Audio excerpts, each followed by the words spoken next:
చాలా నికృష్టమైన పనులు 24 నెలలలో రేవంత్ రెడ్డి ఘరానా దొంగ అయితే పొంగులేటి శ్రీనివాసరెడ్డి గజ దొంగ మాదిరిగా ఇవాళ దోచుకుంటున్న విషయాన్ని మీకు చెప్పడానికి నేను ఇక్కడికి వచ్చాను.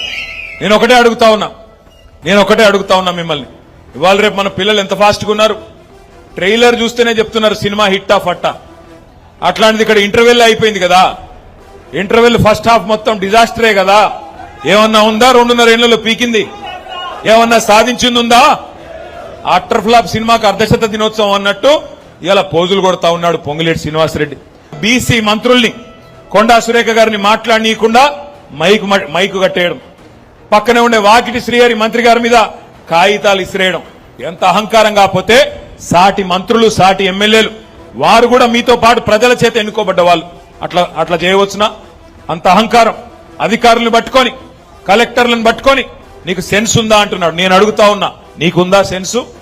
ఇట్లా సిగ్గు లేకుండా దోచుకోవడానికి, ఇష్టారీతిన అక్రమ మైనింగ్ చేయడానికి నీ కుమారుడి కంపెనీ అడ్డం పెట్టుకొని వట్టినాగులపల్లిలో పడి ఒక గజ దొంగలాగా దోచుకోవడానికి సిగ్గుందా అని అడుగుతా ఉన్నా.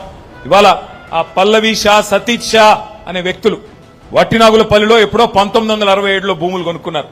వాళ్ళ మీద పడి ముసుగులేసుకొని నువ్వు పంపిన కిరాయి మూకలు ఇవాళ వాళ్ళ మీద ప్రాణాంతకమైన దాడి చేసిన మాట వాస్తవం కాదా?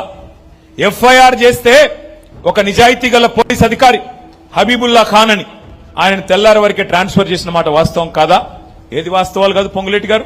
మీ అన్యాయాలు, మీ అక్రమాలు, మీ అహంకారం ప్రజలు చూడట్లేదు అనుకుంటా ఉన్నారా? అందుకే నేను అంటా ఉన్నా, తప్పకుండా నాకైతే విశ్వాసం ఉంది, పాలేరులో ఎన్నిక ఎప్పుడు వచ్చినా ఎగిరేది గులాబీ జెండా మాత్రమే.